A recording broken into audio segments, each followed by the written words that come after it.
So I think, one of those misconceptions is thinking that IP protection will wait for you until you're ready. It's not right. You need to seek help, or at least, do some digging yourself and figure out,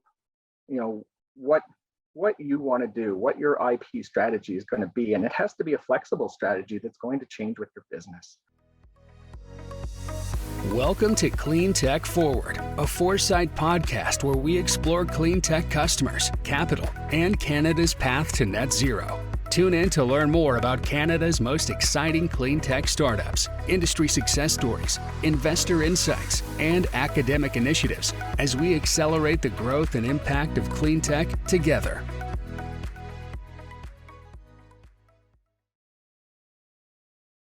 Welcome back for another episode of Cleantech Forward. I'm Jeanette Jackson, CEO of Foresight Canada. Today, I'll be speaking with Jeffrey Coles of Gowling WLG. Jeff is a partner in Gowling's Calgary office and a registered patent agent in Canada and the United States. If you have ever asked yourself, when is the right time to pursue IP protection? Where do you start in developing your IP strategy? And how can you keep your strategy flexible as your company grows? You've tuned in to the right podcast.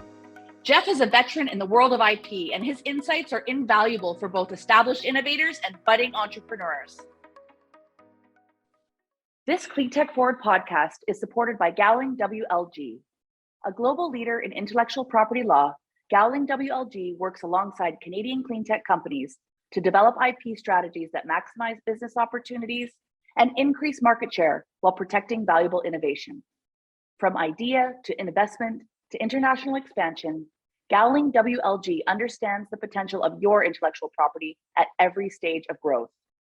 Visit gowlingwlg.com/cleantech to learn how they can support your business today. Hello, everyone. My name is Jeanette Jackson, CEO of Foresight Canada, and we're here today to talk about how exciting intellectual property is for climate ventures across Canada. I am so excited to be joined by our special guest and sponsors of the Cleantech Forward podcast, Jeffrey Coles from Gowling WLG. Jeffrey, thanks for coming on today. Thanks, Jeanette. It's a pleasure to be here. And I do want to thank Foresight Canada for the opportunity to be here. So yeah, my name is Jeff Coles. I'm a patent lawyer and patent agent and trademark agent with Gowling WLG.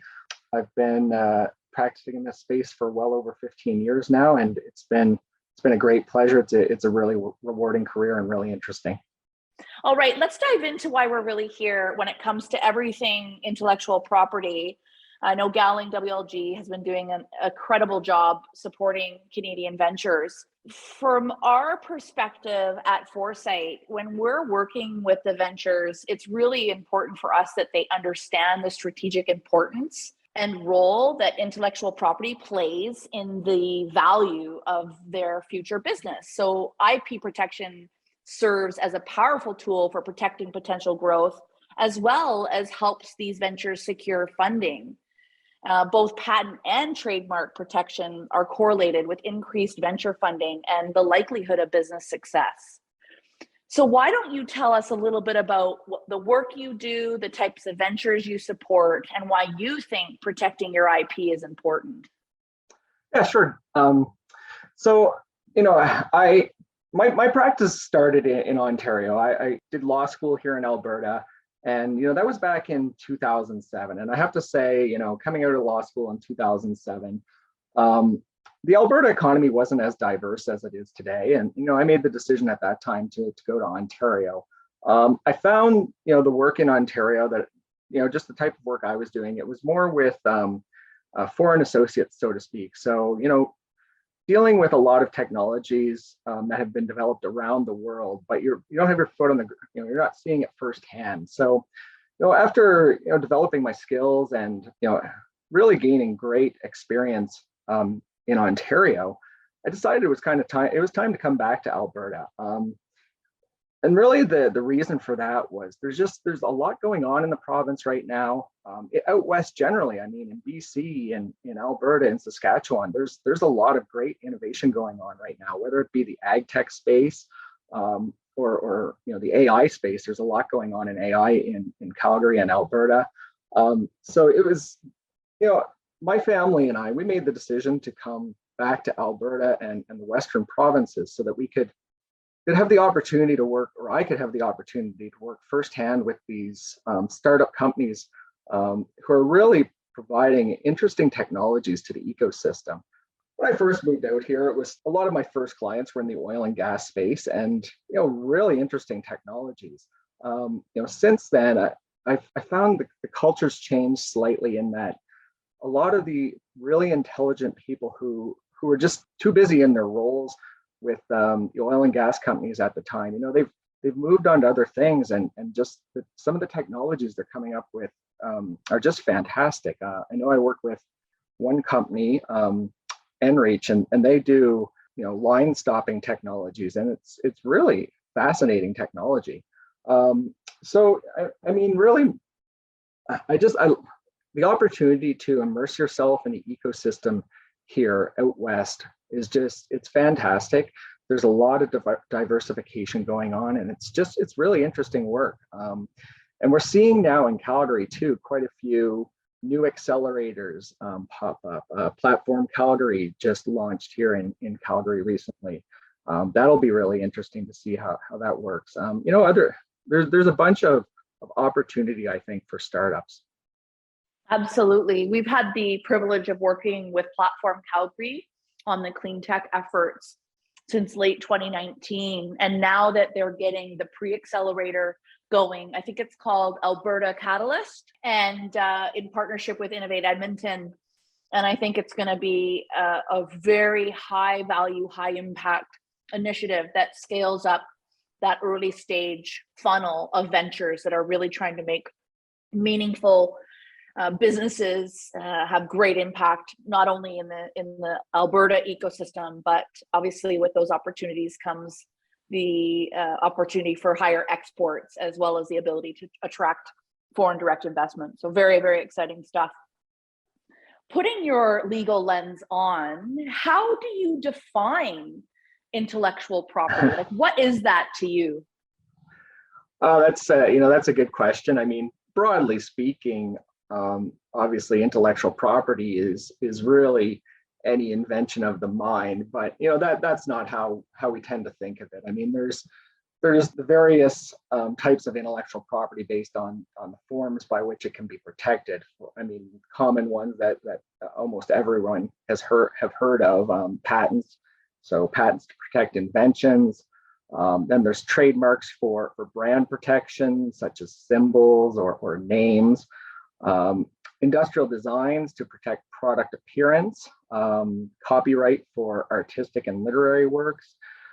And really, I think one of the ones that's sometimes forgotten by companies, and often you need to figure out how you're going to strike the balance, is trade secrets. And this is where really, any creation of the mind is really intellectual property. And you need to decide what's best for your company, whether it's going to be to keep certain technologies as trade secrets, or to pursue protection for those that intellectual property through patents or industrial designs or trademarks. And it's sometimes difficult, particularly at early stages, for companies to develop to determine what's the best course of action for them. And I often work closely with clients on trying to develop an IP strategy that's not only going to help them in the short sight, but it's thinking long term about whether or not something's best going to be protected by patent, or whether they should try and maintain it as a trade secret within the company. Absolutely. A little bit of information that you might not know about me. I am a serial entrepreneur, and one of my first ventures was pretty heavily IP focused. So I was, in the garage, in the shop, working with the technology team, drafting sort of provisional patent concepts, all the circuitry and the descriptions. And I think we filed over 50 provisional patents, and then some of the ones that matured and evolved into full patent applications. It's a commitment and a lot of work, but at the end of the day, that was the key mechanism that allowed us to go out and showcase our value to investors and, of course, our prospective customer base. That's really interesting, Jeanette. I mean, it's, and that's what I like to hear. I love it when a client comes to me and says, look, I've already been thinking about this. We've already started putting pen to paper on some of our ideas that we think we should probably pursue patent protection for. So that's really interesting. I didn't know that about you. So that's good to learn. What is one of the biggest misconceptions about intellectual property protection that you see on all the work you're doing? I think there's two actually that I come across most commonly, misconceptions about intellectual property and the protection of intellectual property. I think the first, and it kind of goes to what you were just saying about, sitting in the garage and drafting, upwards of 50 provisional patent applications yourself. A lot of startups that I work with, they seem to be on the misconception that intellectual property protection is going to wait for them. It'll be there when they're ready to go after it. And they haven't put any thought into their intellectual property strategy early on. And I mean, this could be detrimental. There's so many things that can prevent, even the most savvy early, startup company from obtaining protection for their intellectual property. I mean, inadvertent public disclosures or improper handling of information within the organization that should be kept as a trade secret. So I think, one of those misconceptions is thinking that IP protection will wait for you until you're ready. That's not right. You need to seek help or at least, do some digging yourself and figure out, what you want to do, what your IP strategy is going to be. And it has to be a flexible strategy that's going to change with your business. Second, I think the biggest misconception I see is, thinking that because you have a patent or a patent application filed, that you're safe to commercialize your technology. There's often a misconception that if you've patented something, then you're set for commercialization. You don't have to worry about anything else. But there's the flip side of the coin, and that's freedom to operate. And you always have to be considering whether someone else out there, a third party, may have blocking IP that could prevent you from commercializing your technology. So again, just thinking at one-sided, I have IP, that it's not enough. You have to be thinking about what others are doing in your space. Yeah, absolutely. I remember the stages of, sitting at the table with the tech team and of course the business team, because our goal was always to align IP to commercially viable, which I know can be a work in progress, but we would sit and sort of whiteboard the whole landscape and essentially figure out where the blue sky opportunities were and decide if we should be sort of targeting that area. And of course, we worked with different professionals that helped us sort of draft the concepts and of course, legal. Do you see people doing that a lot? Do you get into that whiteboarding stage and do that banter or help facilitate those types of sessions as well? Oh, definitely. I think it's one of the things I miss most over the last few years is getting to do as much in-person interaction with my clients as I used to. I mean, we still do what we can on a Zoom context, but I used to have clients come into my office on nearly a daily basis, and we'd just occupy one of the boardrooms, and there's whiteboards in there. We just start marking it up and trying to figure out, and that's exactly what you need to do. I mean, you need to determine what the landscape is in your space. Where's the room? Where's the avenue to patent protection that's going to give you the competitive advantage over others in your field. And then, once you've narrowed that down too, there's also making sure that, and this is where I see a lot of mistakes made early on, is either patents get drafted too narrow to protect, and they only protect, provide a picture of the invention that's been developed, as opposed to thinking about potential design arounds that someone could do and could enter your space and really destroy the market and the value that you've built. Yeah, that makes absolute sense. We, at the time, it was a very competitive space, and one avenue was digital, and the other avenue was analog. But both of those alone are really, big spaces. I want to know: are you a fan of provisional applications? Do they work? Where should people be using them? I'm a big fan of provisional applications. It really provides the opportunity to plant the flag in the ground early, so to speak, to get that priority date for at least the broad concept of the technology. And hopefully it's fleshed out as much as possible at that stage. But a priority application then provides the entrepreneur or the startup company with another year to really further develop that technology before a regular application is filed, such as either a PCT international application or just a number of regular applications in countries of interest. So I am a fan of the U.S. provisional application. I mean, obviously, this can be done by other priority applications in other countries. But what I like about the U.S. provisional system is that it's never going to publish. You don't have to actively withdraw it. So if all of a sudden a company decides that they don't want to pursue that technology, or they don't want it to become publicly known, the filing of a provisional application won't harm that. So I like the system. I think it has good value and provides that extra year that some of these companies need to really further develop the technology. What are some of the particular challenges around IP protection that you've seen in the ag space, domestically or internationally?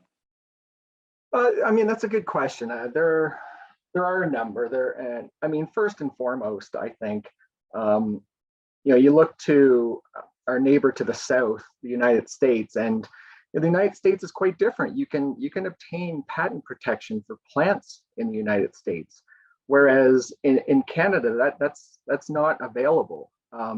That said, we're fortunate in Canada that it actually doesn't present a significant barrier to IP protection in the ag tech space, because there are indirect routes to patentability through the patent system, such as pursuing claims to plant cells, perhaps plant cells having modified genes, for example.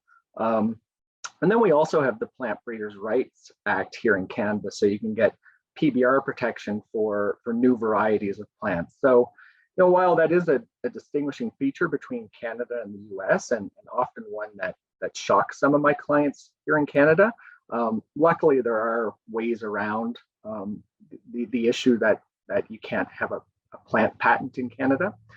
I think one of the ones I've actually come across a lot in the last few years of practice is inventions towards new processing methods.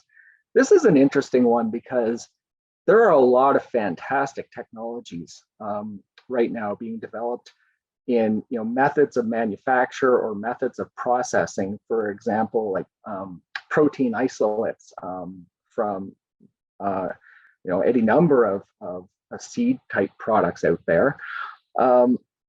And it's a tricky area because they're very valuable and patentable subject matter, but you have to think down the road, and how easy is it going to be for you to determine what your competitors are doing behind closed doors and whether or not they're actually infringing a process patent or not. So some of my clients have decided to forego patent protection for new processing methods because ultimately it came down to a decision. We might as well keep this as a trade secret, because how are we ever going to figure out what someone's doing out there to know if they've infringed our method or not? So that's a particularly challenging area in the ag tech space. And then third, I think, not really going to the technology itself per se, but I think historically investor and community support in this sector, such as through ag tech investment funds or ag tech accelerators, they've been somewhat lacking or behind where other industries are. So I think we're starting to see a change in this. We're starting to see more money get put into the industry from the investor side. We're also seeing A lot of new ag tech accelerators start to pop up. So I think this is promising change. Hearing you talk about ag tech accelerators, we definitely want to get you and your team involved in our AgriNext initiative that we partnered on with Natural Products Canada. With all of these sort of passionate people interested in upsetting the status quo of traditional industry, it's not just in ag, but let's use ag tech as an example. We see it in mining and oil and gas, etc. But are these companies, particularly vulnerable to legal action, given that they are trying to disrupt the status quo? I mean, I think yes. I mean, ag tech had, for a long time remained, relatively untouched by disruptive modern technologies. Global food demands and environmental issues, they're quickly changing this situation. Some interesting and disruptive ag tech innovations that I think we're seeing emerge are, in areas such as cellular agriculture or vertical farming or precision agriculture. And sure, these pioneering companies and technologies, they likely will be targeted by competitors resistant to change. Now, I see this as somewhat inevitable, and it happens in other industries as well. And I believe it also presents a lot of opportunity for startups in this space to strike lucrative deals, such as through exits through acquisition or what have you. So I mean, I think it's inevitable. People and companies are resistant to change, but there's opportunity as well. I think one of the bigger challenges, from my point, is the patent troll. These non-practicing entities who purchase patent portfolios, solely for the view of demanding licensing fees from startups and threatening litigation. And this can be problematic for early startups who lack the budgets to defend themselves. And all I can say on that front right now, I think, is I would highly recommend any startup who's contacted by a patent troll to seek advice from a skilled IP practitioner to really assess the level of risk and determine a best course of action, because often these are frivolous claims. It's so hard as a startup entrepreneur to imagine, taking $50,000, $100,000 and setting it aside for IP protection. And that's, why that's what they cost. And you really have to put your strategic lens on and think about that future value. Have you seen instances that are notable, or perhaps just, you don't have to give some names, but where founders neglected to file IP? Yeah, I mean, I've certainly come across it in my practice, and obviously those are difficult ones to see. You don't want to see that, but surely it happens. It happens to the best companies, that things get missed. But again, it really comes down to realizing very quickly, okay, it's happened. How do we move forward? Often there are a lot of good advancements to technologies, a lot of improvements on technologies. So, if an opportunity is missed, it's important for a startup not to get caught up in it too much, and to sit down with their advisor and really, recognize that the situation has occurred, but how can we get out of this and still be on a really good footing? And oftentimes it is possible. There is a road forward. So, I hope a lot of startups who realize that they have missed an opportunity don't get too discouraged. Sure, it's not a great situation to be in, but get appropriate advice and figure out what are the best steps to move forward. One of the statements that always stuck in my head as an entrepreneur in thinking about IP is when people said, well, your IP is only good as your ability to protect it. Is that a true statement, or would you debate that? I mean, it's certainly an aspect. To me, I think commercialization is huge. In my view, your IP is as good as its proper drafting and coverage over your commercial embodiments. And second, your ability to seize the opportunity that's presented and actually commercialize on that IP. So, I think there's a lot more to it, and I think it's unfortunate. Some of what I consider to be the best inventions that I've come across in my career have gone nowhere because the founders of the company or those running the company they weren't able to commercialize the technology, whether they didn't make the right contacts at the right time, or it's just the wrong personalities in certain roles. But unfortunately, I've seen some of the best technologies kind of go by the wayside, whereas technologies that I wouldn't have thought to have taken off like they did, they have, because the startups knew how to seize on the commercial opportunity. So Jeff, closing off here, what advice would you give to an early stage entrepreneur? And is there anything else you would sort of add to our conversation today? Yeah, I mean, obviously a lot of the points I think we've hit on here. I mean, you've asked some great questions, Jeanette. I think it maybe goes back to your question about misconceptions. The advice I'd give to early stage entrepreneurs is don't wait, and don't think that IP protection is going to wait for you. I mean, there's obviously a lot of hustle and bustle at the early stage of getting a company up and running, and determining all the appropriate strategies to commercialize technologies. But don't forget about IP and protecting your intellectual property early on. That some of that earliest IP is really the core technology that your company is going to build on for years to come. And if you don't have proper protection for it, or an IP strategy in place to protect it, then a lot of the benefits you could have obtained from that they're gonna be gone. Whether it be securing financing or obtaining a monopoly to the market. I mean, all of these are things that IP contributes to heavily.